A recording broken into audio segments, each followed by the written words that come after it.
Greetings, this is Paul Fielsta with accomplir. I wanted to announce that after giving this quite a bit of thought and talking with my partner Patricia Floyd, we have decided to do a video series on accomplir behavior management. And this is going to be a multi-part series, and it kind of reflects on what we've been hearing over the last 8 years at accomplir in terms of the conferences we've done, webinars, things like that, people just asking for more information and more information on case studies. So let me share my screen. I'm going to pull up some information on this that'll help focus this. And let me get into full screen mode. And so what I want to do just to kind of provide some context on this is give you a little bit of background on the accomplir integrated methodology legacy. So if you go back actually 30 years, probably the first key event in the legacy was my getting trained in the Rumler-Brache group methodology. This is back in 1993 by my present accomplir partner, Patricia Floyd. RBG was known at those days for having a best practice methodology for business process redesign, business process management. And there's aspects in learning that methodology and how to effectively do those kinds of projects that actually were integral in some of the things I'll mention later regarding accomplir. Anyway, the next part about that was interesting was became a project leader with RBG, became a relationship manager, had developed a relationship with a Fortune 100 client. The Rumler-Brache methodology became a best practice in that organization. And while working there, I stumbled into a company called CLG, stood for Continuous Learning Group. And as I looked at what they were doing, I found that they weren't doing anything related to business process improvement. All they were doing was, I'd say all they were doing, what they were doing, their focus was really on behavioral science and leadership coaching. And as the Rumler-Brache group had not yet gotten around to developing its behavior change methodology, it was on the radar screen, but not yet developed. I actually met a gentleman by the name of Ned Morse, M-O-R-S-E, and he was affiliated with CLG. And I got to thinking, so we're in probably 1996 now, and I got to be thinking about, boy, if you could integrate really RBG's best practice on process change and what CLG was doing on behavior, if you could integrate those so that you're doing them day one, separate's never equal, but if you could integrate those, that would be quite the methodology. And that's what seeded my thoughts. I actually tried to work out where I could go work for Ned for a year to learn that, bring it back to CLG. Anyway, that didn't fly in RBG, and so that never happened at the time, but that's where the original thoughts about the integrated methodology came from. I spent the late 90s, early 2000s working with the intelligence community, had left the Rumler-Brache group and started accomplir originally in 2003. I continued talking to Ned Morse, and ultimately he mentored me into CLG in 2005.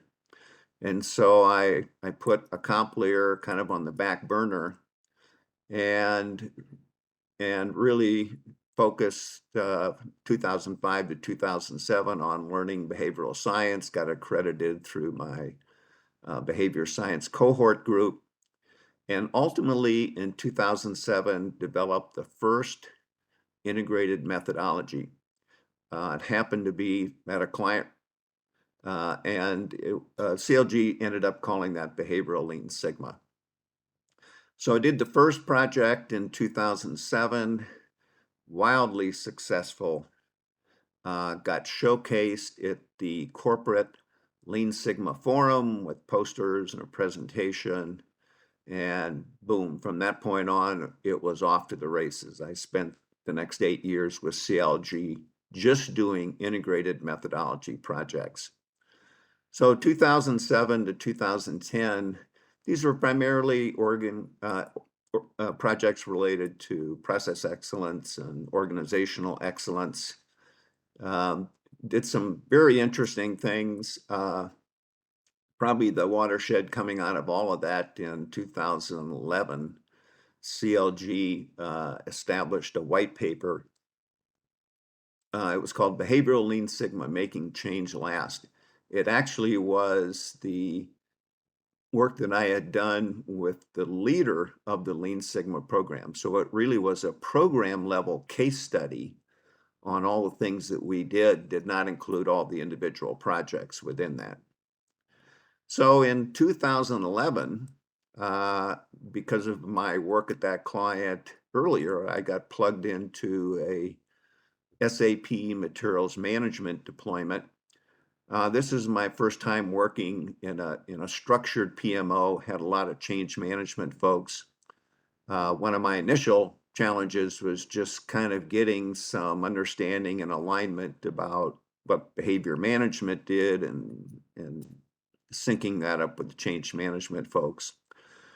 Ultimately, that project ended up getting recycled. It really wasn't being driven by the business as much by what I call technology driven technology deployment. Got recycled, took a while, business got on top of it, we implemented it.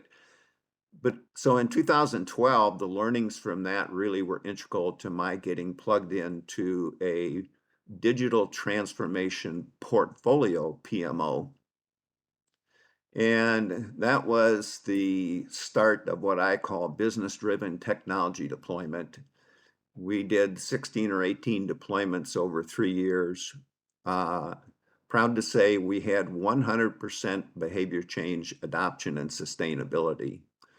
And that was because after 5 or 6 months there, was able to show the business leader running that PMO how to use the behavior management tools in such a way to really drive the business ownership of the engagements.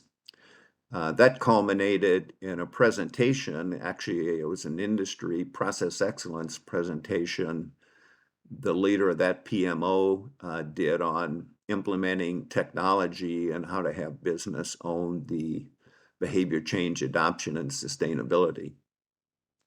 So along the way, I was able, back to my partner Patricia, she actually was able to join CLG about the same time I did. She and I worked back and forth over the years with the Behavior Lean Sigma integrated methodology. In 2013, I decided to reestablish accomplir to develop business-driven technology deployment as well as behavioral business process management. Patricia's background was helpful. I really wanted to productize these methodologies by way of facilitator training materials, and thus that's what we have now done at accomplir. So anyway, that's some of the history on integrated methodology. Again, it really goes back. I would trace the original version to 2007 when I created Behavioral Lean Sigma. So what's going to happen in this video series? There'll be segments. I'll be releasing the first one before August 1st. First one will actually be on behavioral science, the fundamentals. And again, behavior management is our term for behavioral science. So we're going to focus the first of the series, roughly 8 or 10-minute video on the fundamentals of the science. The second segment is going to be really about leadership. The science demonstrates that it's really the value of the science is understanding the importance of consequences and feedback.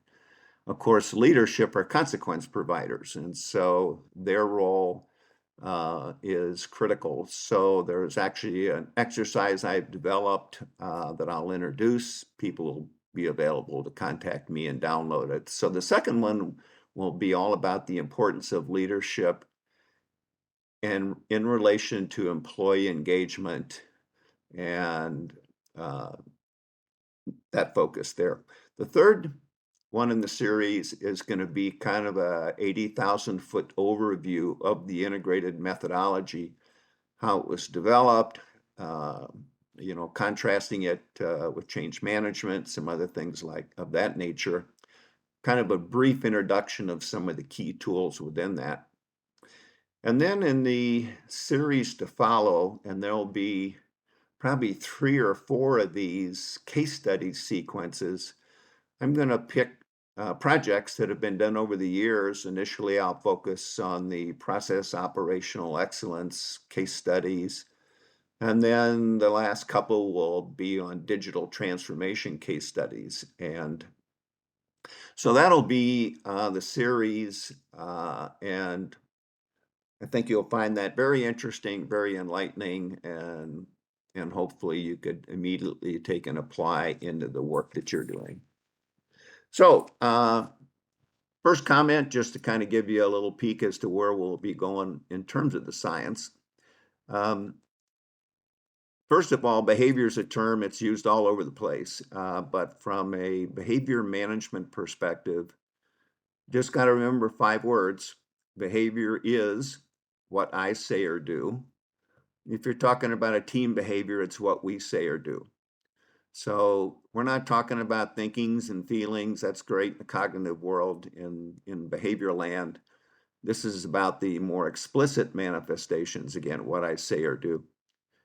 Regardless of whether you're kind of working down the right side of the diagram here on what I'd call the socio aspects of improving the organization, or whether you're coming down the left side on what I'd call the technical side, it's fair to say, almost without exclusion, that almost all change initiatives, the issue of changing and sustaining behavior is paramount. As we like to say, nothing changes till behavior changes. So I want to leave you with that. What I would like is, I believe we all live in a feedback-rich environment, so I would appreciate any comments, suggestions, questions.